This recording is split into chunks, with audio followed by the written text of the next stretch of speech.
জননী কন্যা জায়া, আমি ধরিত্রী শ্যামলা সুফলা, স্নেহ মমতা মায়া।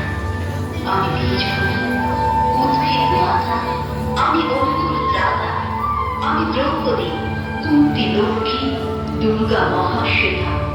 মন মনীষা প্রতিভা সবার জন্ম আমারই গর্ভে। সভ্যতা গড়ে সভ্যতা ভাবে আমারই নানান পর্বে। তবু আমি কাঁদি, আমি ব্যথা ভাই যুগ যুগান্ত ধরে। আমি সৃষ্টি তবু ধ্বংসের হাহাকার বুক করি। মেয়ে মানুষের জগৎকে ছেড়ে মানুষ হবার স্বপ্নে আমার লড়াই জেগে থাকে সব ধর্মী রক্তে বহ।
আবার স্বপ্নগঞ্জের কানাগুলিতে ঠোঁটে রং মাখিয়ে কুপি হাতে দাঁড় করিয়ে দিয়েছেন।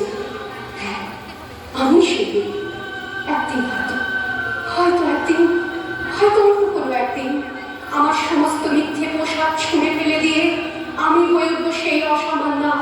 খোলা চুল, মেঘের মতো থাকবে আমার খোলা পিঠ, দু চোখে জ্বলবে ভীষণ আগুন, কপাল ঠিকরে বেরোবে ভয়ঙ্কর তেজরশ্মি, হাতে ঝলসে উঠবে সেই খড়গ, দু পায়ের উপরে বেঁচে উঠবে রণদুন্দুভি, নৃশংস আত্মহাসিতে ভরে উঠবে আকাশ। দেবতারাও আতঙ্কে স্তব্ধ হয়ে বলতে থাকবে,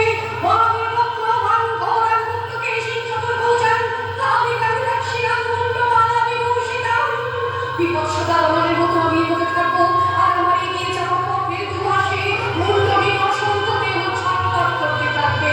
সভ্যতার দেহ, প্রগতির দেহ, উন্নতির দেহ, সমাজের দেহ।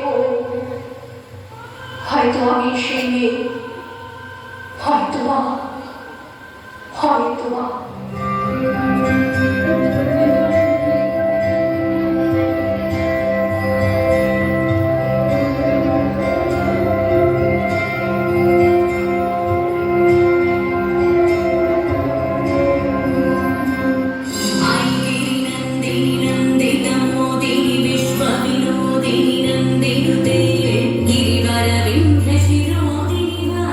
Viष्nu Vilasini Jishnu Rude Bhagavan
নিজের